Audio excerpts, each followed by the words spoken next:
World Soccer Talk podcast, the only podcast that focuses on watching soccer on TV, online, and apps. In episode 103, we discuss how US soccer is still reeling from not qualifying for the World Cup. We share our thoughts on the new Sunderland documentary from Netflix. ESPN Plus goes FA Cup-tastic. MLS unveils the changes to their playoff structure. And we have a bunch of letters from you, the listeners, in our mailbag section. My name is Christopher Harris, aka The Gaffer, and I'm joined today by my co-host, Kartik Krishnaiyer.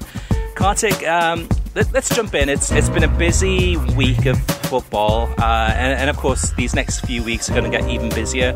A lot of the... in some ways, I feel kind of... jealous really of a lot of the US soccer media, because essentially they've got the next couple of months off with very little work to do, so they've already, a lot of them are kind of either mailing it in or just taking a break for the holidays. For us, you and I, Kartik, this is probably our busiest time of the year, and the time of the year when there is a break, which is usually July, August, when there's not a lot of competitive club soccer on. There's a ton of friendlies in Miami and South Florida and the US, so it seems to be non-stop. When do you take a break, Kartik?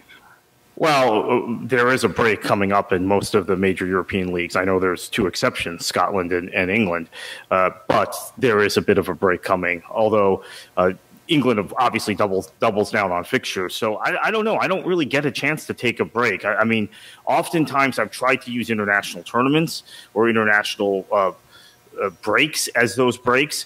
The problem is this year with the Nations League, that gave us more to worry about during September, October, November internationals. So it's tough to find a time to take a break. And I would disagree on the American soccer media. There's a lot going on off the pitch in American soccer right now.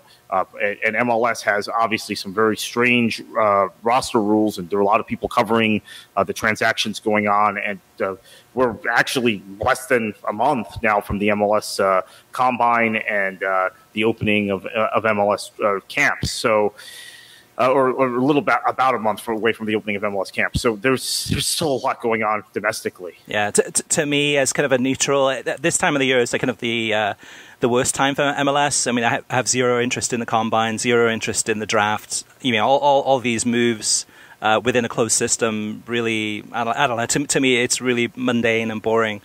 But we do have a lot of soccer going on, so let's dive into that. And I'm not complaining about having no break, but it's just interesting, just in terms of things heating up in the next few weeks. FA Cup, Premier League, etc., Championship, etc. So, Kartik, from this past week, there's been a lot going on. Was there any tie or any match that you watched that stood out as your favourite? That's a good question. I watched a lot of football. I mean, I think the Dortmund-Bremen match was very, very good. Maybe that was the best of the bunch that I saw. I was fired up about Derby Forest, but it ended up being kind of a dull match with neither side really pushing forward. And then the Mexican final, both legs underwhelmed. I have a theory about that that we can get into when we go through what we watched. So I don't know. I actually this week there wasn't anything that really stood out, but I'll say Dortmund-Bremen was at least the most entertaining match.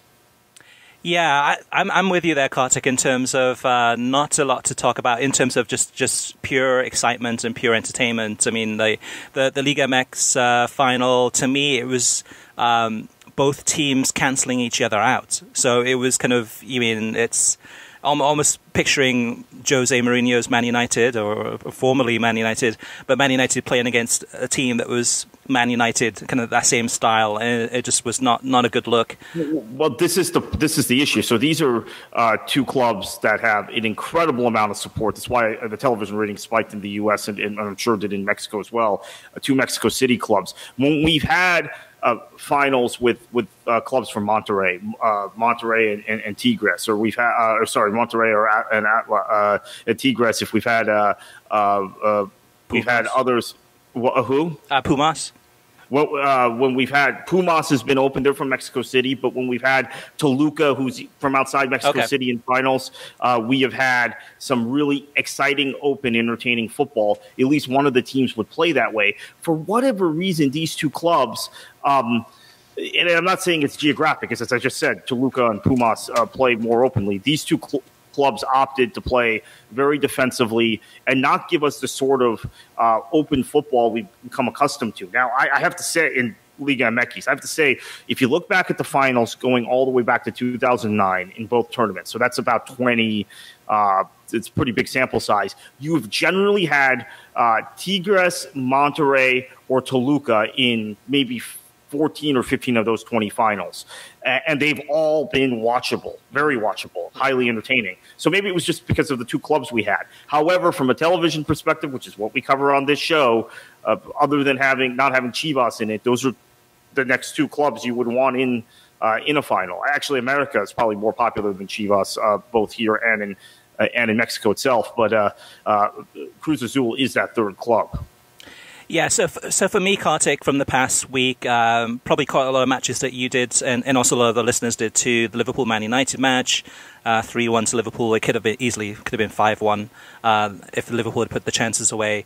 The Arsenal-Spurs game in the League Cup, Leicester-Man City, Dusseldorf against Dortmund, Swansea against Sheffield Wednesday. That's probably one that most listeners, and yourself included, didn't see, but a win for Swansea, so on and so forth. But what stood out for me, Kartik, for this past week was a new Netflix documentary, something that we teased a few weeks ago. We mentioned that it was coming up. I had no idea it would be this good, though. I mean, so I started watching this on Friday, probably about 7 or 8 o'clock at night, and watched it almost non-stop all the way through till probably about 12 hours later on Saturday, taking a break, of course, to go to sleep. But this was a really, really well-done documentary series, starting off pre-season for the 2017-18 season, and just going through the entire season. And This was incredible, Kartik. It's hard to put it into words in terms of how good it was, but there's so many different aspects of this. But to me, what was the most important thing to me, what stood out to me, this series said a lot about absentee owners, and this one being Sunderland's former owner now, Ellis Short, and what happens to a club when the owner decides not to invest any more money. And it's devastating what happens, and we see it in the interviews with the staff, everything that happens, where it's obvious that Ellis Short says, "Okay, I'm done. I'm not putting any more money into this club, and I'm going to try and find a buyer, and I'm out. And then we see what happens on and off the pitch. Yeah, I would agree with that. I think also what made this very different is that there were lots of attempts. And again, it's easier to do it in eight parts than maybe in 3 parts, like the Watford Crystal Palace and West Brom documentaries we saw on NBCSN. And in the kind of 2 3-part installments of the Juventus first team that we saw also on Netflix. That was a Netflix original series, much like this.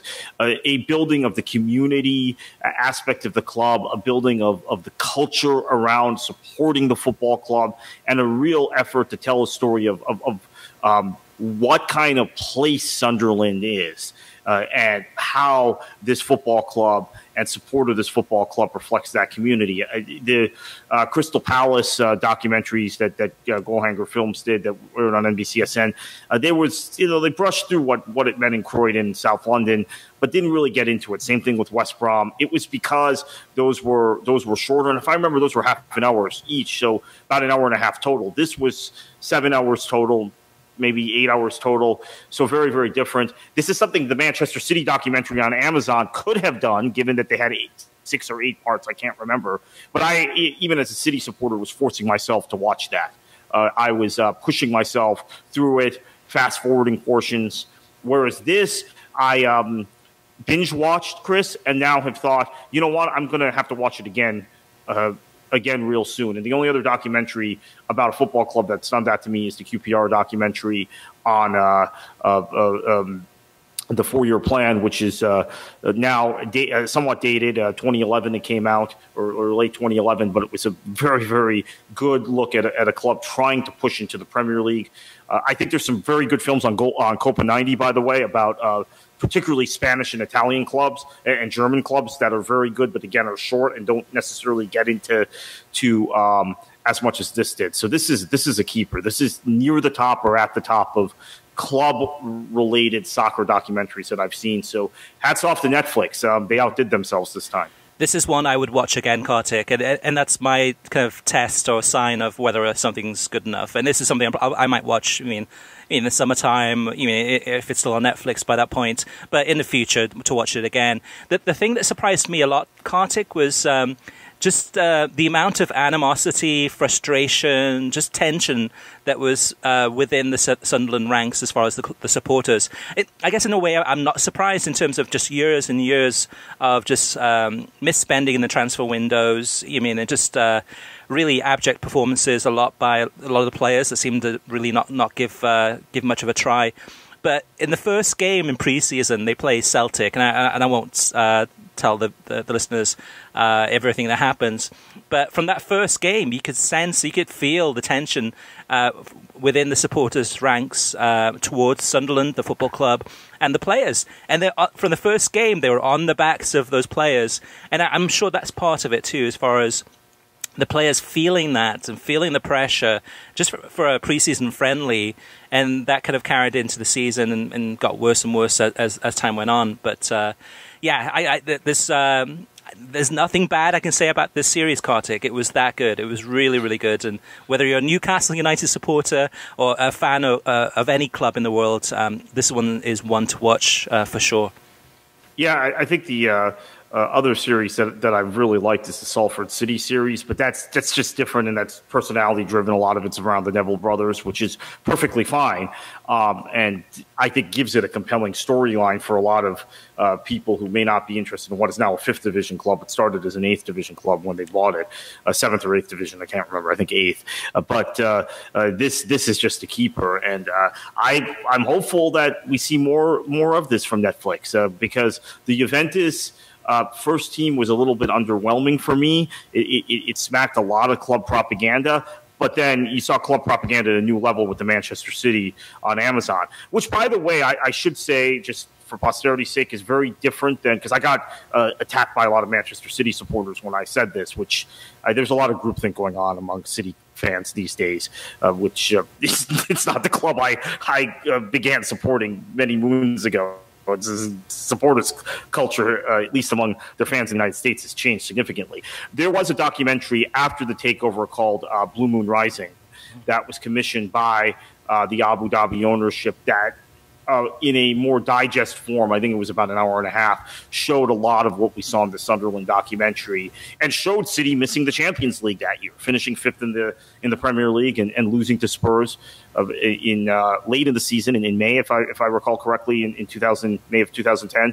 So that had some of the aspects of this documentary in it. But when City had a second bite at the apple 8 years later to make something similarly compelling, they didn't. Mm-hmm. So just look at it that way. One more thing, Kartik, about this documentary is that as I was watching the entire series, I kept on thinking in the back of my mind, this is something that the vast majority of Americans would never experience, which is the threat, the tension, the threat of relegation, of seeing their club getting relegated, and what it means, not to just the supporters, but I mean everyone throughout that club, the players, the staff, etc. And that's something that I guess in a way for a lot of Americans who support MLS teams, and whether you're a fan of Colorado Rapids or Chicago Fire, there's no threat of relegation. So it's got to be a completely different feeling as far as that comfort level, knowing, okay, well, yeah, we sucked this season, but there's always next season. There's always a chance to bring in some new players and start again. Versus this, where you really get to feel what it means, and not to say that relegation is a good thing, but it does provide accountability. It does offer an opportunity for clubs to go up, clubs to go down, and it's always about how well that club is run and how those players do whether you kind of benefit from that or not. And that was something that was going on in the back of my mind as I'm watching this, going like, wow, for a lot of Americans, this is actually probably even more captivating because they get to experience what it's like to have their team go down. Yeah, I think that's very true because a lot of Americans have theories about relegation, and this includes people who support promotion and relegation and don't realize the implications on a club when a club gets relegated. So it cuts both ways. And then the MLS fans who think it's a dated concept or a stupid concept. That there are both of those aspects of it. But there is also, I think, something that's happened unrelated to this in Major League Soccer, which is because there's no accountability and those clubs don't have to change, there's become a permanent underclass of MLS clubs as the league has gotten better and the top clubs have become more ambitious. And you've had the Atlantas and the Seattles and the Torontos pushing the envelope. The difference is if you're a supporter of a club that gets relegated, and you're experiencing this now with Swansea, although you guys may not pop back up, but West Brom is the perfect example.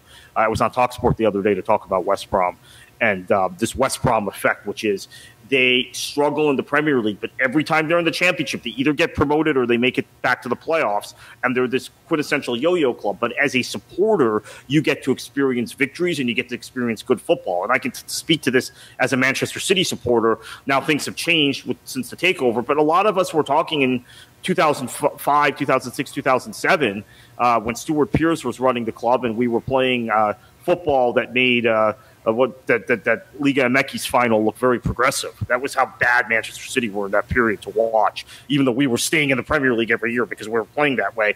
Thinking, it might be good to get relegated and watch some good football again and win some matches and not be trying to got out 0-0 draws constantly. So there's also that side of it. When you get relegated, you get to experience the jubilation of victories, unless you're Sunderland, right? And you go down successive years, or Wolves went down successive years a few years ago. But then Wolves have now worked their way back into the Premier League, and they're actually a top half club at this point. Takeover in the middle of that, but still, And in previous podcasts, Kartik, I think we've had this conversation on air about Sunderland. Or maybe this is off air, but in terms of Sunderland going down was a good thing because that's an opportunity for that club to then really go ahead and wipe the slate clean, get rid of those excess players on high wages, and rebuild, and then come back bigger, better, and stronger. But what we didn't know, perhaps, or what we do know now from this documentary series in terms of how tied they were to these different players. And the perfect example, Kartik, someone you know so well, Jack Rodwell. And this story, and he's interviewed, well, a very short interview, doesn't say much in this series, but just an example of Jack Rodwell, which is everything that's wrong with professional soccer these days. It was mind-blowing. I mean, an individual like this, seeing the club going down in financial stress, need financial money, and Jack Rodwell decides to stay with the club rather than to leave and then give Sunderland a financial boost. One thing that was not mentioned in this documentary, which is controversial, speaking of players who came from Manchester City, and it still casts a shadow over Sunderland today, is when Adam Johnson pled guilty to the charges that have him thrown behind bars. Sunderland publicly had defended him with the chief executive of the club and other executives seemingly knowing he was going to plead guilty, but needing him to play in a relegation fight. He played in the relegation fight. He played well, and then pled guilty at the start of the next season, or somewhere in the next season, which was, I believe, the season. Maybe they still stayed up that year, but they got relegated the next year. But right. A lot of the executives at Sunderland, there was a focus on the one executive whose name is blanking out Martin now. Been since 2010. But there were a number of other executives who had to leave the club because of that scandal. And so that scandal was never mentioned in the documentary. That's the only critique I have of it. Otherwise, it was fantastic. They didn't have. I guess it would have been very difficult to review the Sunderland fall from the Premier League and then still make this as compelling in 8 episodes. They didn't have 30 episodes to do it, right? They had 8 episodes, right? But I think the timelines wouldn't have matched up. But also, I mean, to me, it was perfect. It was going in right into just preseason, starting off and starting it from the story from there. Because to go back, I mean, you can make 2 or 3 films on the last few years of Sunderland in terms of everything that's happened at that club. But yeah, good point, Kartik, in terms of other things that were happening too that were not mentioned. But yeah, so listeners, if you get a chance, if you have Netflix or just get a free trial of Netflix, it's worth watching for that alone. All right, Kartik, speaking of Major League Soccer and talking about relegation and the threat of no relegation, let's move on to the TV streaming news and the first item. Yeah, so Major League Soccer is going to adopt a new playoff structure for 2019. The season is going to start on March 2nd, although I've heard reports or seen reports that it's going to start even earlier in subsequent seasons and end on November 10th. This is a different playoff structure. I tend to like it. I know you disagree with me. I think it's going to put more emphasis on the regular season. There are going to be more teams in the playoffs, which I think is also a good thing because what we've had, and this goes back to not having promotion and relegation. My preference would be to have promotion and relegation. But what has happened with MLS recently is with 6 to 8 teams, or even more than that, because it seems like playoff spots have been clinched early these last few years. 6 to 8 to 10 teams qualifying, being out of playoff contention early on, Chris, there has been nothing at stake for those teams and no pressure on those players. Then there's been no real advantage to home field advantage or having home field or having the better record in the MLS Cup playoffs unless you are going for the Supporters' Shield. Jesse Marsch, one of my favorite American coaches, now an assistant at RB Leipzig, who, by the way, I watched a few times this week on Fox.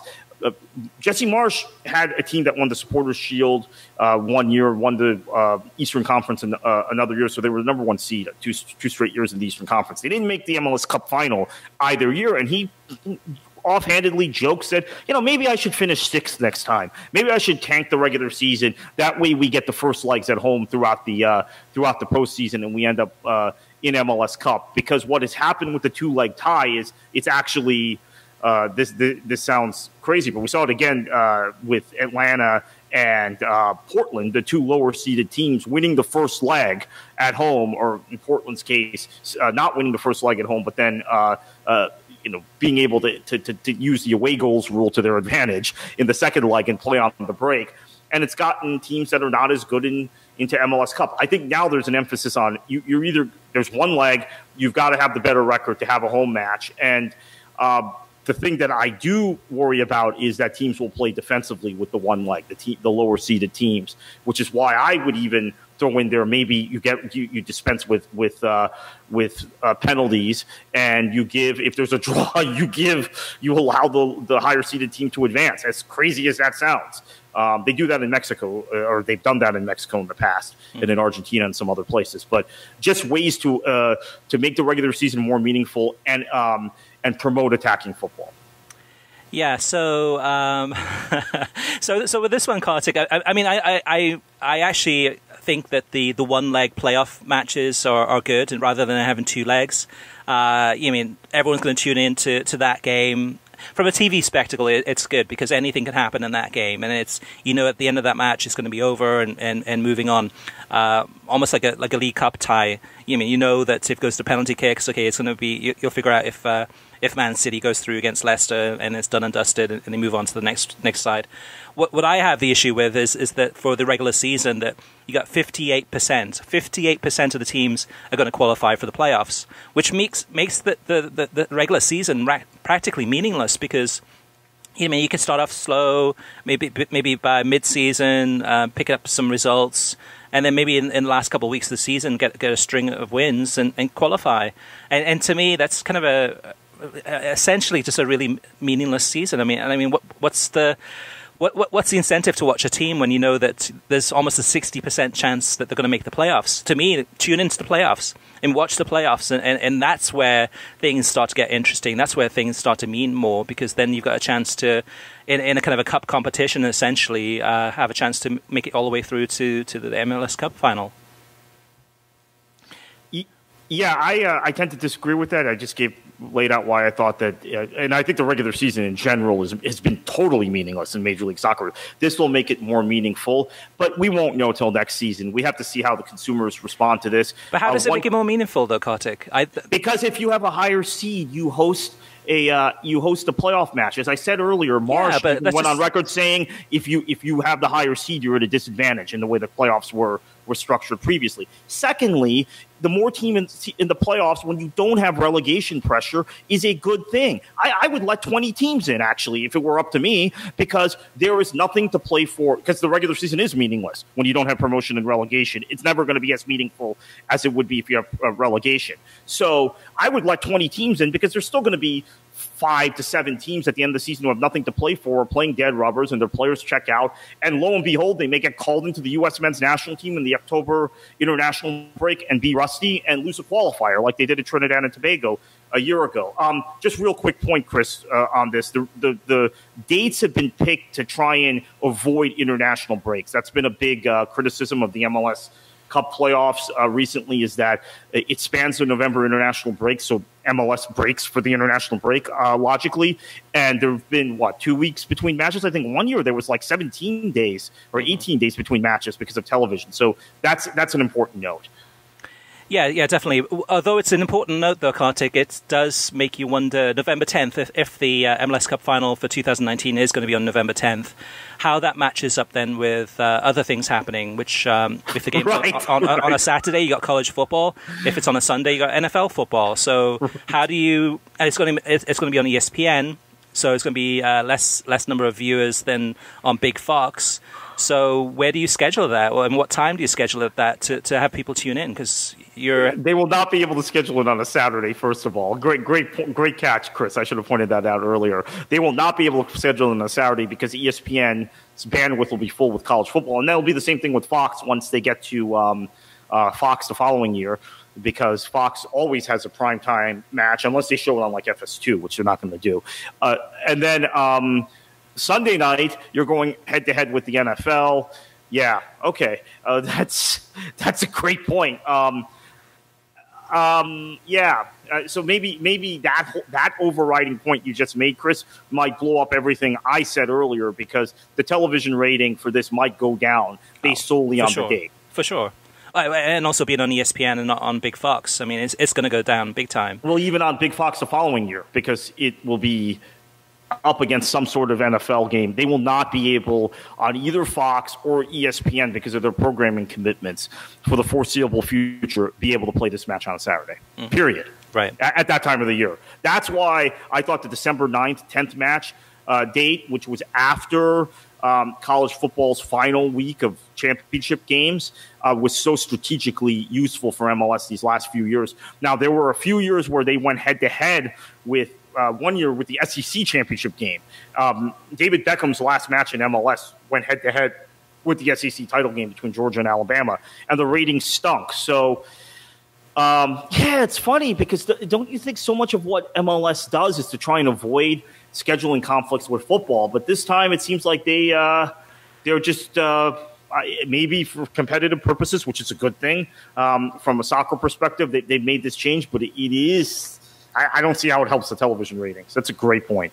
Yeah, it's under the current calendar, they're in a no-win situation. I mean, there's no way that they can schedule it unless it's a weeknight. But then, ratings are going to be hurt from a weeknight match. It's just a no-win situation under the current calendar for television. Now, for a spectator, it's fine. But for an actual television, which is where it matters the most in terms of bringing new revenue in, and especially with a new TV rights deal coming up in a few years, it's going to make a big difference. All right, Kartik, let's move on. So the next news item is that ESPN Plus is going to stream every single FA Cup third-round match in a historic first. This is going to happen over the weekend of January 4th, 5th, 6th, and 7th in the United States. And what it means is that for the first time ever, every single one of the 32 FA Cup third-round matches are going to be streamed live on ESPN Plus, as well as available on demand. And this is huge, because in previous years, The FA Cup third round historically has been kind of a magical time for a lot of American soccer fans who are learning about the game or getting into the game, and they see all these games from a small stadium. Maybe it's AFC Wimbledon against a bigger team, so on and so forth. But the challenge was always that, to me, that the radio experience, listening to a third round on the radio, was so much better than watching it on television, because on the radio, they would jump from place to place to place as giant killings were happening, as the suspense and tension was building. And on television, you were kind of stuck with that one match. And most of the other matches were not available on streaming or on television. So you were kind of stuck watching, say, Man United beating, Hull City 4-0. And there wasn't much of excitement in that. But big news.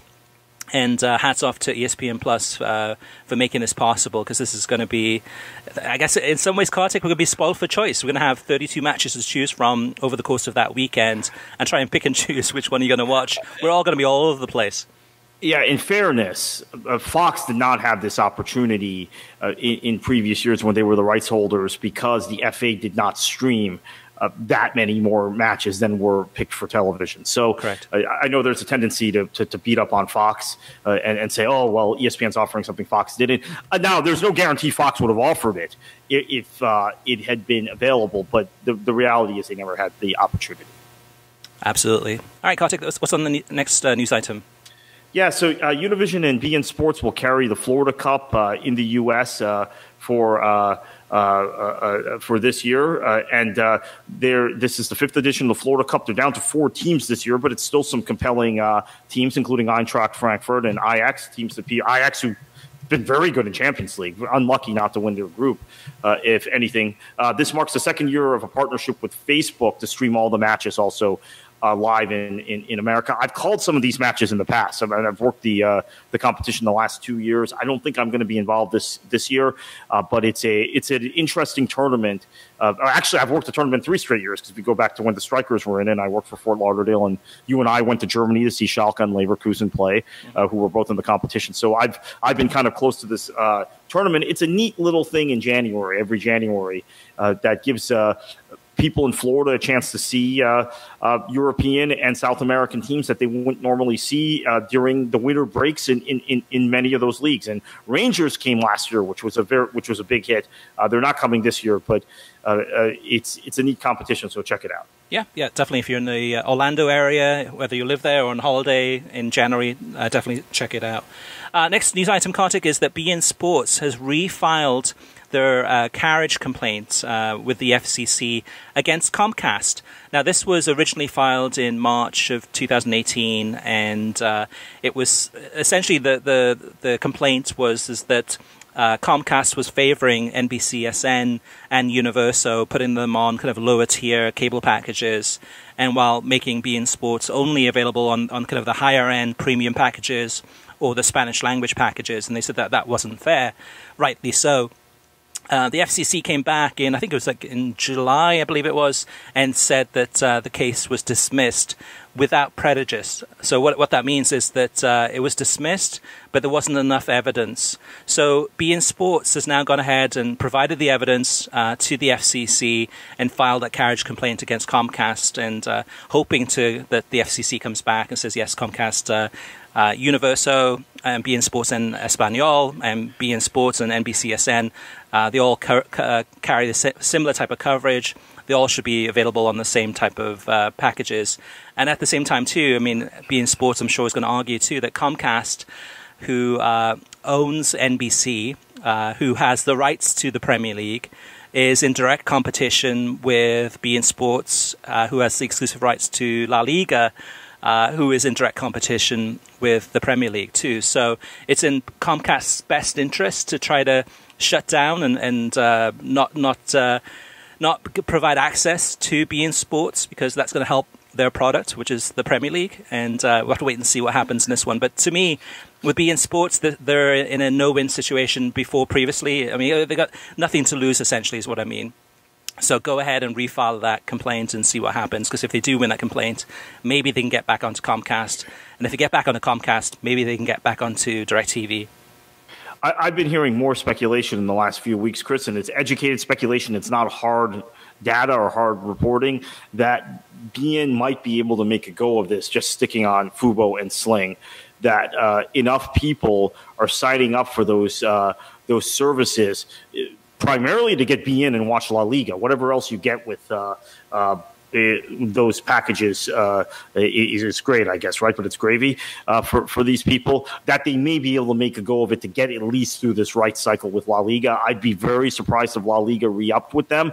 But again, that's an international deal. We talked about that previously on this podcast. Now, with La Liga being concerned about the United States and having a partner in relevant sports, will they go in a different direction after 2020? And actually that negotiation will probably start very soon.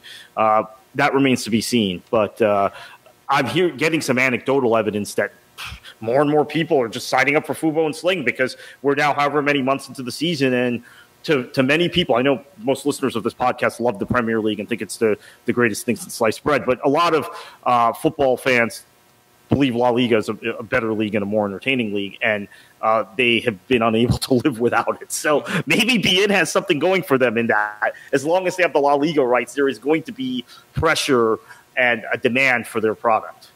Also, according to one of my sources, BeInSports is very interested in bidding on Copa Libertadores. So those rights are up right now. Also, I believe Telemundo is interested, as well as I'm sure some other Spanish language broadcasters. But if BeInSports could acquire the rights to Copa Libertadores, that immediately overnight elevates the rights that they have. So not only would they have La Liga and Liga 1, but Copa Libertadores is a big deal. And as we saw from that River Boca game, if you get the right teams in the right finals, and there's a huge amount of support for those clubs.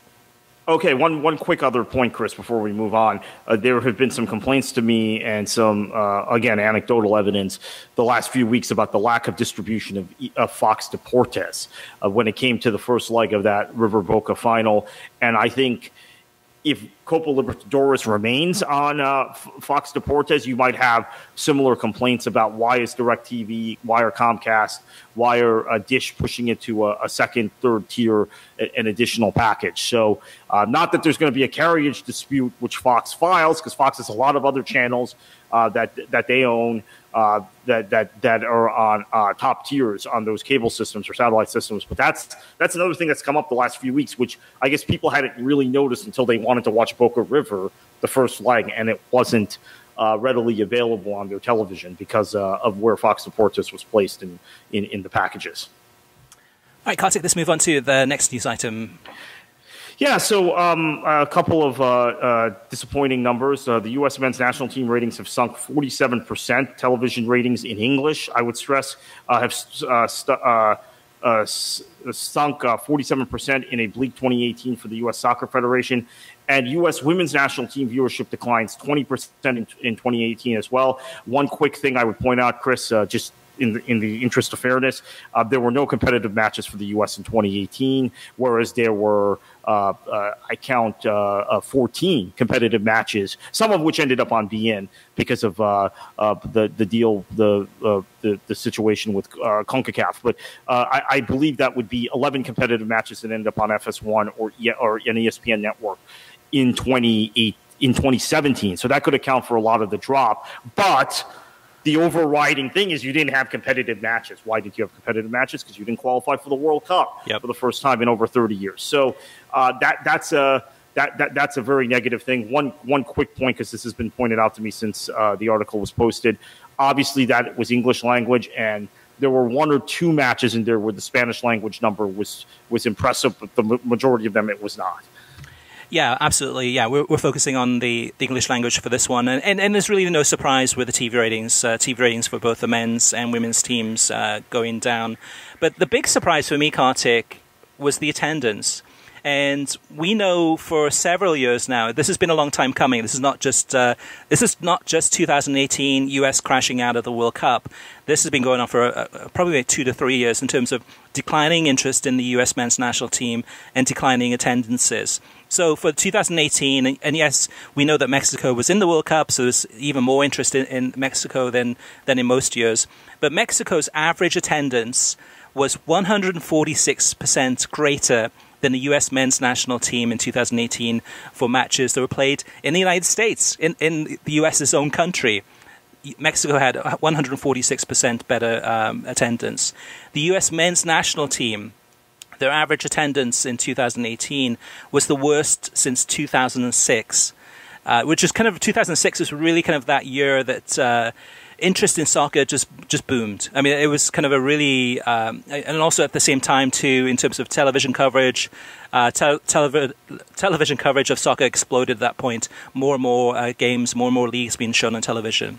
The U.S. women's national team average attendance declined by 22% in 2018. And out of the top 45 most attended soccer games on U.S. soil in 2018, out of those top 45, only one of those games was the U.S. men's national team, and that was a game against Mexico, where you can guarantee that probably 90% of the fans, or maybe 80% of those fans, were Mexicans. You look at the top 45 most attended soccer games on U.S. soil in 2018, and it's monopolized by three things. It's the Mexican national team, it's Atlanta United, and it's European clubs playing friendlies or ICC in the United States. Everything else is really, I mean, not even on the charts. So to me, Kartik, I mean, we a year ago we did a podcast we called, I think, the darkest day in U.S. soccer history. Right after the U.S. got knocked out of the World Cup qualifying by Trinidad and Tobago, and at that time we predicted everything was going to change in terms of the interest in soccer. In some ways, Kartik, I don't know about you, but I didn't think that it would be this bad in terms of all the metrics that we're looking at being so bad in so many different ways. I didn't think it would be this bad either. Although, I mean, again, I think there's just been a decline in enthusiasm about the national team going back to Jurgen Klinsmann's last year. And in fact, I was told, because Klinsmann did very poorly at the Gold Cup in 2015, lost that CONCACAF Cup match to Mexico in October of 2015 in a match that I think the U.S. lost because tactically he got it wrong. Most of the time when the United States has lost through the years, there's been they've either not been good enough or there have been other factors. But the two matches that stand out as tactical nightmares were that match and then Bruce Arena against Costa Rica in Harrison in 2017 during qualifying. But there was talk at the time, well, they're not going to sack Klinsmann unless the attendance declines and revenue was down. Well, guess what? A year later, attendance was declining and revenue was down, and they sacked Klinsmann. But they were not able to turn the situation around. So this has been now 3.5 years in coming. Really, the Jamaica match, losing that match, and even just the play in that Gold Cup in 2015 was the trigger. And then the response from the U.S. Soccer Federation was to try and offset the revenue loss by increasing ticket prices, which has alienated the supporters base even more. So this is a big problem. And look, you may disagree with me, Chris, but Atlanta United is fantastic. What's happening with them, all these Premier League matches being on television in the United States, it's great, and fan fests and all that stuff. Liga MX, fantastic numbers for that. Without the U.S. men's national team being back at the level it was at between 2000 and I'd say 1999 when they made a good run in the Confederations Cup and 2011 or 12, taking that whole decade of the explosive growth of soccer from like 2005 to 2015, really that whole period, maybe until 2015. Without the U.S. men's national team being at that level, I think you're going to see soccer's growth plateau and maybe even just stagnate and decline. Absolutely. So it's critical they get this right. And we have a federation right now, Chris, that isn't getting it right. They're not very transparent. They're not very open. We just had an election for, I have to bring this up. I know this is kind of off topic. We were going to have a competitive election with 10 or 12 candidates for vice president of U.S. soccer. Once a former player started making noises, a former women's player who was on the Athletes Council, Cindy Parlow-Cohn, started making noises about running. The the field froze. People decided they weren't going to run, and those who still wanted to run realized they couldn't win. They didn't have a path to victory or couldn't even get the the letters to qualify to be on the ballot, and she's running unopposed. So we're not even having the discussion and dialogue and debate we need to change this thing in this country. There's a lot of people, Kartik, that blame Jurgen Klinsmann for this decline, and I think yourself included. To me, the blame is at Major League Soccer, and I think Klinsmann was right in 2014 when he came out and said that. Here's a quote from him. It says, "There's nothing I can do about it," which is talking about the decline in form and the quality of play. He says, "I made it clear to Clint Dempsey, his move back, and Michael Bradley's move back, that it's going to be very difficult to keep the same level that they experienced at the places where they were. It's just reality. It's being honest." And he was right. In 2014, he said that all these players coming from Europe back to Major League Soccer is going to hurt the national team. And I think that's a lot of people blame Klinsmann for kind of the decline of interest and morale and kind of the interest in the US and the success, really, of US men's national team. But there's a direct correlation between Major League Soccer and the US men's national team. There's no surprise that US men's national team is doing so poorly, and it's a direct result of Major League Soccer. Having a lot of these players from Central America, South America coming through the system, having so many teams where the quality level is spread thin, having a lot of these Americans coming from Europe back to play in Major League Soccer.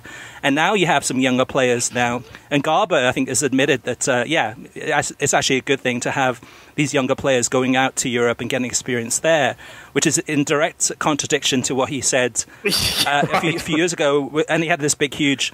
he kind of blew up. He went crazy when Klinsmann had said these things because he felt it was a direct attack on Major League Soccer. But to me, the reason that we're in this mess is because of Major League Soccer. Yes and no. Okay, I don't think you can put all the blame on one entity. I don't put all the blame on Klinsmann. What I do say is that this was happening. This was a problem. MLS was doing it for business reasons.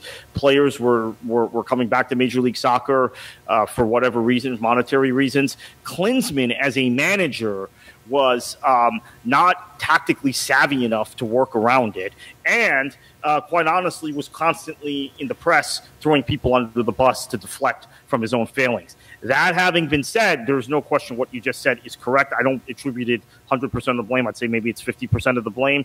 But here's an important note. As I'm this holiday season, I should have mentioned this at the outset when you said that this is the busiest time of the year. I'm making myself even busier because I've decided to go back and watch a lot of Columbus Crew matches to get an actual feel for Greg Berhalter's tactics, Greg Berhalter's style of play as he takes over the U.S. job. I know there's been just a lot of narrative that, oh, he's a lousy coach, or, oh, he's a great coach. He's like our version of Pep Guardiola. Whatever the case, I'm watching a lot of Crew matches, Chris, and I will tell you I'm impressed with Berhalter tactically, although I haven't written my piece or got my final analysis in yet. But you know what? The reason his teams are successful tactically and he has a style of play is because he's filled that roster with foreign players, particularly on the attacking end. So that goes back to the point that you're making, which is all the influx of players from Central America and South America and the Caribbean, and in Berhalter's case, some players from Africa, has put Americans in a position where they're not either they're comfortable, highly paid guys like Dempsey who don't have to fight for their spot, or they're not getting game time at all, young American players, because of the influx of foreign players.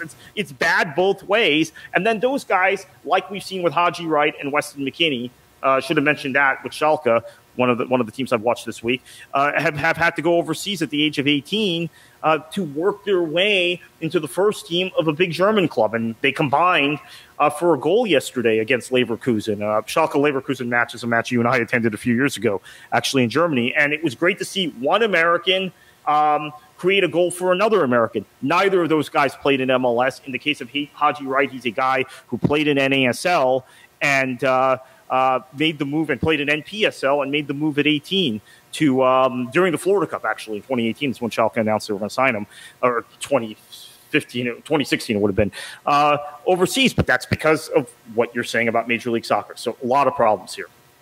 Yeah, if we look back at the attendances in 2018 for the US men's national team, the average attendance was roughly 24,000 people, which is in a country of what, 300 million people. There's enough support even during an off year, even when the US men's national team isn't doing that well. You would think to be greater than 24,000 average attendance. Kartik, that's the same average attendance as the attendance for Nottingham Forest in the Championship. Just goes to show kind of the level that the US men's national team is at right now. To me, a lot of complaints from the US soccer fans were, well, the ticket prices are too high. Which is true. The ticket prices are too high, but that doesn't excuse... the Mexican fans and the Colombian fans and the fans from all these other countries don't seem to have as much of a problem with that. They go out and support their country. They go out and cheer for their team. So I guess in some ways you can have it both ways in terms of that. You either support the US men's national team and you go out and support your country, or you don't. And in the case of Mexico and the case of Colombia and Brazil and these other teams, whenever they come and play... the vast majority of those crowds are fans are from either from that country or of that country. But they have to, not the Mexican fans, but the Colombian fans and et cetera, have to buy a ticket for 1 or 2 matches in the U.S. each year. U.S. fans are expected to buy tickets for 10 or 12 matches. Secondly, and I think you're going to begin to see this with European friendlies too, Chris, or maybe you did begin to see it a little bit this past year. There is a... fatigue of friendlies, I think, that has developed as American soccer fans have gotten more sophisticated. In 2006, the year you referenced before, everyone was excited. Manchester United came, or Chelsea. I think that's absolutely no. True. There is a more sophisticated... That's the narrative. That's the narrative. No, that's not the narrative. That's reality. The reality is that the attendances have never been bigger for International Champions Cup. Were there 19,000 people at a Man City game or whatever, 20,000 in Miami? It was, I think about 30,000, 30 to 40,000 people. The crowd didn't look like that. Well, I was there, Kartik. I was there. I was at 30 to 40,000 people at that crowd. But that's just one game. There's a whole host of games being played throughout the entire country. My point. I think a lot of American fans, and the people buying tickets might be newer fans, a lot of American fans who have watched soccer for a number of years now know the difference between a friendly and a competitive match, which is why, your point about the Girona-Barcelona match, if it had come to Miami, that would have sold out, and I think there would have been a lot of enthusiasm because it's a real game. There is more sophistication about what is a friendly and what is a competitive match now than there was in 2006 among core soccer fans. So I think in general, the U.S. friendlies were probably going to decline in attendance, but the apathy... That's not true. I think it's absolutely true. Talk to some people, Chris. Just talk to people who are okay, let me just throw out some numbers at you. 71,000 people tuning in, watched Real Madrid against Juventus at FedEx Field. You had 66,000 Barcelona against Spurs at the Rose Bowl. Do you have an average for all the matches? It was much greater than the U.S. men's national team. It's probably it's probably like 40 to 50,000 probably average. Okay, the narrative is, and this comes from Chris, a lot of... Chris, I think you've missed my point completely. We know, Carson, let me just finish. We all know, we're intelligent people. We know that when we go to these matches, and International Champions Cup basically kind of showcases it as a must-win match. We know, we're smart enough to know that this is a glorified friendly. But the reality is that no matter what you call it, whether it's a meaningless friendly or glorified friendly, is fans want to go out and watch their team. So whether you're a fan of Manchester City or Bayern Munich or Borussia Dortmund or Liverpool or Manchester United, you want to go out and support your team. This is an opportunity for you to see... Those clubs. Okay, this is my point. You bring Real Madrid anywhere in the country, they're going to get 100,000 people. The stadium seats 100,000. Barcelona, 100,000. My point is second-tier teams from England, Germany, Europe, Latin America, when they come to the country, their attendances are not as high as they used to be. You throw Everton or Swansea or Aston Villa somewhere, they're not going to get 40,000 people like they used to. Secondly, the U.S. men's national team friendly.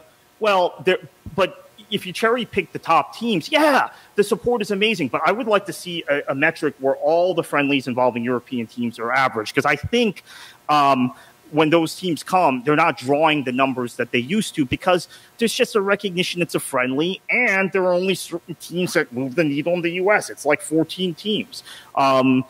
So that's my point. The point is, in general, I think fans have gotten more sophisticated. They know the difference between friendlies and non-friendlies, and particularly with the U.S. men's national team, they have gotten conditioned to realizing friendlies are meaningless because guess what? The U.S. has won an awful lot of meaningless friendlies, winning in Italy, winning in Germany, winning in Holland, winning, all these different places, and then it didn't translate to anything. So I think in general, the American fan is more jaded about buying tickets for friendlies. This all having been said, we can argue this till we're blue in the face. There is an apathy problem, and the U.S. Soccer Federation isn't doing anything to solve it. I mean, the question is, Chris, this is the overriding question, and you can give me an answer. Do they really think, the elites who run the federation, that simply getting the hosting rights to the 2026 World Cup solves all of these problems? Because that's the way they're acting. Yeah, they believe it. They're behaving like that is the nirvana, that is the catch-all, that solves everything. So who cares about any of these other issues? Right. They're pretending like it's 1985 and no one has any access to the sport in this country. And boom, you're going to bring this event here and it's going to be everything is going to be solved. They don't realize now in 2018 we have been through cycles where the U.S. has been pretty good, pretty competitive at the international level. I mean, as much as you and I talk about England, I have to point out the U.S. finished ahead of England in both the 2010 and 2014 World Cup. So we've seen some heights. And now you've got a fan base that's more sophisticated, more in tune to global football. They can't be conned and snowed as easily. I guess that's my overriding point about the friendlies. They can't be conned. They're not being conned, Kartik. The numbers prove that... Chris, this is not about European friendlies. Okay, I'm sorry I got off topic with that. This is about the U.S. Soccer Federation. So okay, yeah. So they can't get conned in terms of, okay, this is an important match, or, oh, we're making progress towards our ultimate goal of winning the World Cup in whatever year. At one time it was 2010. That didn't happen. But the U.S. was competitive internationally in 2010. They didn't win the World Cup, but they were a competitive national side, and a national side that opposition generally did not want to play. I wouldn't say they feared the U.S., but they were weary of them. What we have now is a cycle where the United States is in decline. The fans know it. The fans have been sophisticated enough and been around enough now that they've recognized what the difference between a successful or partially successful national team at the international level looks like, and then what they've been handed now. And the U.S. Soccer Federation's retort to all of this is, hey, we're hosting the 2026 World Cup, and it will spawn a new generation of this, that, and the other thing for the national program and for soccer in this country. And the supporters aren't buying that. So the question is, the next couple of years, are we able to shift this narrative to talk about the fact that the 2026 World Cup won't make that much of a difference because the U.S. was already at a certain – it's not like 94 where the U.S. had nothing, no infrastructure, nothing. 2026, we're already at this pretty established level, or we were in 2015, 2016, and we're now in decline, that it won't make that much of a difference, and so we have to do A, B, C, D, E, F, G to fix it. That's the big question. And I think that's the conversation no one wants to have at the Federation. They want to talk about hosting the 2026 World Cup. I don't think it's meaningful at this point. At the end of the day, people will basically, I mean, the ticket numbers will show the interest. So fans are showing the interest, and we've seen for the U.S. men's national team, and it's not been just 2018. It's probably going as far back as probably 2016, a decline where the attendances have been lower year after year after year. And going back to, and the USSF doesn't care, because USSF is all focused on, and Major League Soccer, joined at the hip, is all focused on the business metrics, which is revenue, which is bringing in as much money as possible, doing the deals with Nike, doing the deals with Fox and ESPN and Univision, doing all these business deals that they have. That's what they're focused on. And from that perspective, that's what they're looking at. They're not looking at the average fan or kind of declining interest. So let me just finish. But people are voting with their feet. And for all the bad things that you say about, these glorified friendlies or these con jobs or all these different things that are happening for these European clubs or clubs from around the world coming over. I wasn't referring to European clubs when I said European clubs. No, I was referring to the U.S. Soccer Federation conning. It has nothing to do with European clubs. So don't be so sensitive about it. I know, but what I'm saying is that those numbers, people are voting with their feet and actually going to the games, and those numbers are as high as they've ever been. So, I mean, the narrative is, and a lot of this comes from MLS reporters, where they just completely ignore the ICC or completely ignore any teams coming from Europe or anywhere around the world to come play games in the United States. They completely ignore it as if it doesn't happen. And you can look at the most attended games. You can look at all the metrics from the ICC and other types of teams. As a whole, those are much greater than they used to be. Yes, you mean if you have your Fulhams and West Ham Uniteds, they're not going to get 40,000 fans, but they still get decent numbers. I think actually you're incorrect on that. I think 5 years ago it was a problem. More and more people, there are some exceptions. There are some that still won't cover the ICC, but I think more and more people acknowledge it exists now and cover it among what you would call, quote, MLS-centric media. Last point, Chris, maybe the solution is you start boycotting U.S. soccer sponsors. I'm just throwing that out there. I don't want to see that happen because I want to see this federation be successful and this national team be successful and see something change. But you just mentioned they're focused on the commercial deals. You're absolutely right. That's the takeaway. Okay, we had a 20-minute discussion or whatever on all this other stuff. That's the takeaway. They're focused on re-upping with Nike, re-upping with their other commercial sponsorships that come through some. The rest of the sponsorships are negotiated by some. The Nike deal is directly by the federation. Maybe you put pressure, maybe not boycott U.S. soccer sponsors, because, again, we want U.S. soccer to be successful. Maybe what you do is you put pressure on those sponsors, making it clear that you're not happy with the direction of the U.S. men's and women's national team programs. Yeah, and Chris, we might be having this conversation 3 years from now on this podcast about the women's team being in decline. So this isn't just relative to the men's game. The women's game, the results continue to be good at the senior national team level, but we're seeing signs of cracks at the youth national team levels. And that was the first sign with the men's national team. Some of us, myself included, chose to ignore it. Well, I didn't completely ignore it, but that the U20s and the U17s weren't as successful as they had previously been in around 2010, 2012, 2014, and then that seeped into the men's national team. Same thing might happen with the women. Yeah, and if I'm a Nike or if I'm a Fox or Univision or ESPN, I'm looking at the metrics going that there's a problem right now with the U.S. men's national team, more so. If in Nike, you're looking at 2018, and I'm sure they lost millions on the potential of all these shirt sales. I'm sure Fox and Univision and ESPN are looking at the numbers in terms of the U.S. men's national team and the declining TV audience, as well as the attendances at these games. So the sponsors are definitely going to be tougher, I think, on U.S. soccer and on some in the deals that come up. But and they're going to put more and more pressure on the U.S. men's national team to perform and to actually qualify, win the Gold Cup, qualify for the World Cup. And I don't know, it's going to be rough. It's going to be a rough few years. And yeah, we'll have to wait and see what happens. And to my overall point earlier, not my overall point, but my earlier point about Greg Berhalter, Chris, I'll leave this discussion on this. I like what I see from watching a lot of Columbus. I also note that it was mostly done with foreign players, at least in the attacking end. So Berhalter may have a system. He might have a style. He may have personal preferences for how he wants the U.S. to play. I'm not sure American players are at the level right now to implement his style. Mm-hmm. So we might have more hard times. And if the U.S. does not win the Gold Cup, I think that's the metric. If they don't win the Gold Cup, we're going to have more problems. We're going to have a conversation like this times two in 6 months or whenever the Gold Cup ends, in July. Right. Yeah, and I think everyone's kind of thinking that qualification for the 2022 World Cup is a guarantee that's going to happen. But unless FIFA does change the number of teams and move it up to 48 for 2022, which they're talking about, the US could find themselves not qualifying. They could find themselves, fourth ranked or fifth ranked in CONCACAF, depending on what happens.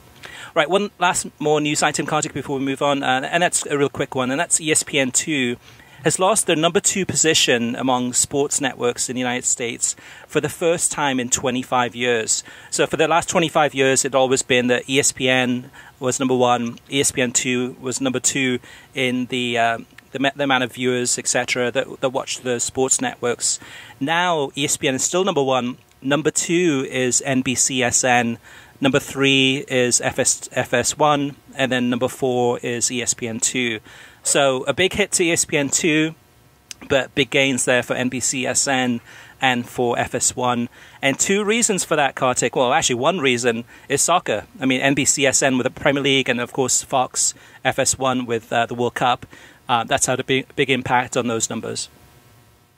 Yeah, although again, ESPN2, I guess, shows a fair amount of soccer. There's just decline with ESPN. Now, Chris, this is the time, I guess, to mention, and I'll just mention this in passing, that a lot of people complain about the size of their cable bill, right? People, you've cut the cord, but people who haven't cut the cord.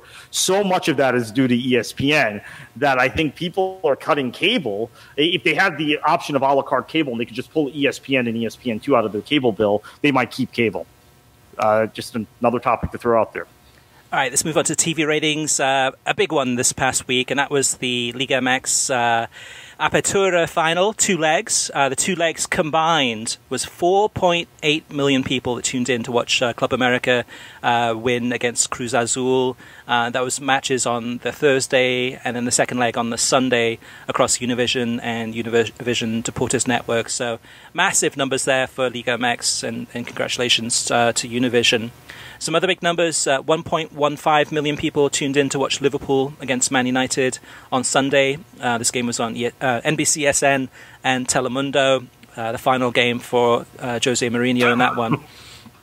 And any other numbers, Kartik, that jump out?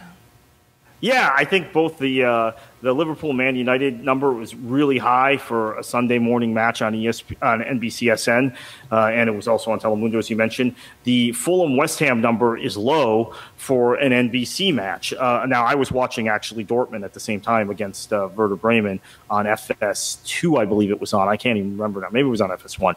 But that was low, and the other number was high, which I don't know what to make of that, because generally you don't see NBCSN matches with that many more viewers than NBC matches. Mm-hmm. Yeah, and part of it too. Unfortunately, Fulham just looking pretty dire this season. So not a lot of which in previous years that would have been probably a big number with the Fulham America. That would have been a big deal. But these days, Fulham not so good to watch. At least not now. Moving on to listener mailbag, John Average Geek says, I think Atlanta being a dominant club is good, like DC United at the beginning of MLS. If one team sets a bar, everyone has to up their game. Chris Hardy says, hello, I'm an American and somewhat new to soccer, been off and on for a while, but I'm getting back into it. I read on Wikipedia that the Capital One Cup, now the Carabao Cup, wasn't important to big clubs or a priority or something like that, so that's why they arrest their star players. Is this true? Can you explain this to me? I don't get it. I thought every match was huge. Shouldn't they be? I know it's Wikipedia, but that line bothered me. Kartik, what do you think about this? Being a Man City fan. It's generally true. I mean, unfortunately, you see a lot of squad rotation. The Carabao Cup, you have to remember, it's different than the FA Cup in that it's a midweek. The matches are midweek fixtures. So they're usually squeezed between Premier League rounds, always squeezed between Premier League rounds, and sometimes in a period of a lot of fixture congestion with Europe, et cetera, for the big clubs. You even saw it yesterday with the Arsenal-Spurs match. There was intensity from the players, but I felt like the crowd intensity wasn't what it was when those two sides faced each other at the Emirates 2 weeks ago or 3 weeks ago in the league.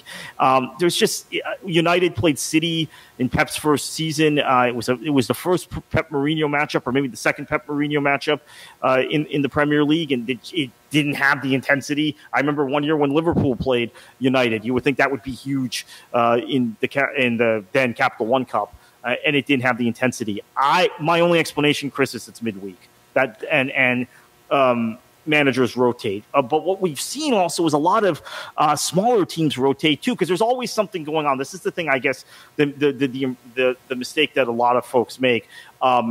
There are teams pushing for promotion from the championship who have to get through a 46-match gauntlet to get to the Premier League, to get promoted. The top teams in the championship I've seen do more to kind of throw, if you want to call it throw cup matches than even the top Premier League sides, where they're just rotating completely. You'll see it in the FA Cup third round with the teams chasing promotion to the Premier League. So unfortunately, that's where cup football is in England. Yeah, that answers that question pretty well. And it's one of those things that clubs have to prioritize, or managers have to prioritize the importance of different competitions. And Champions League usually is number one, number two is the Premier League, number three is probably the League Cup and FA Cup combined, depending on where that club is and what round they're in. But they just have to figure out a way to prioritize the competitions that are going to generate the most amount of revenue for their club at the end of the day, and a greater chance of silverware. Toby Schumacher says, am I reading this right? And the MLS Cup is moving to Sunday against the NFL and possibly NASCAR? No way would TV partners be happy to allow this move from a relatively barren sports day that was starting to get some traction. November 12th, Atlanta versus NYC FC got all of 285,000 viewers on ESPN. The only way this might work is to move it to ABC in prime time. Would get killed by Sunday Night Football, but even America's Funniest Home Videos gets 4 million on ABC on Sunday night. Maybe that's the plan. Get 3 to 4 million and have MLS write breathless press releases. High fives all around. And Jason Ryder says, this is the last comment here on the listener mailbag. I have a question for the podcast. Have you noticed the contrasts between Netflix's Sunderland Till I Die and Amazon Prime's Man City's All or Nothing? There are contrasts in the results on the pitch, the transfer dealings, and the overall competency of management and players. Also very noticeable are the facilities and dressing rooms that you see in the background. Would love to hear your thoughts in comparing and contrasting the two series with each other. And Kartik, you've done this a little bit already. I still haven't seen the All or Nothing series from Amazon on Man City, but any other comparisons or contrasts between the two documentaries or the two clubs? Yeah, I guess you do see the contrast between a really well-structured club with incredible facilities and spending a lot of money, and then that, as you mentioned at the beginning of the show, Chris, absentee owner that's not spending much money. That having been said, as I think I put on Twitter and got all this backlash, which I mentioned earlier in the show, the Manchester City series on Amazon Prime is essentially club propaganda. It's essentially everything is highly sanitized from where I sit. Mm-hmm. Whereas the Sunderland documentary, it wasn't. I'm not giving Netflix credit vis-a-vis Amazon because we had a previous Netflix documentary on Juventus, which was highly sanitized as well, much like the Manchester City documentary. And I've seen Amazon Prime do some very good things as well. So it's just these two, this specific example. But I think part of the contrast you see is because Sunderland allowed more of a no-holds-barred look at the club, and at the community and at the city, whereas Manchester City seems to have tightly scripted what Amazon could do, and what the producers could do a little more tightly. So I think it's difficult to draw conclusions because I just think the overall editorial tone of the two documentaries is completely different. And I know there's going to be Manchester City fans for that. So I'm prepared. We might have a mailbag full of it next week, Chris. Yeah, definitely. All right, listeners, if you do have any questions or any feedback or you want some advice, you agree or disagree with anything we've said, you can always reach us via email through web at worldsoccertalk.com, as well as facebook.com/worldsoccertalk and on Twitter at worldsoccertalk. Plus, of course, you can always post your comments on worldsoccertalk.com. We'd love to get your feedback. It's really kind of the engine that drives this show, and we love getting questions from you, the listeners, so definitely let us know. So, Kartik, in closing, thank you everyone for listening. You can get a new episode of the World Soccer Talk podcast every Thursday. Every episode is released on SoundCloud, YouTube, Stitcher, iTunes, TuneIn, Audio Boom, and worldsoccertalk.com. If you like the show, share it with your friends on social media and give us a review on iTunes. And Kartik, going into another weekend, another big weekend, you've got Cardiff against Man United with Solskjaer coming back to be caretaker manager of Man United against his former club that he took down and got relegated, as well as plenty of other matches going on. What should they do? And you've got 1 and 2 in the Bundesliga, by the way, on Friday to kick off the weekend. Dortmund and Gladbach. And watch that in all the Premier League and enjoy your football.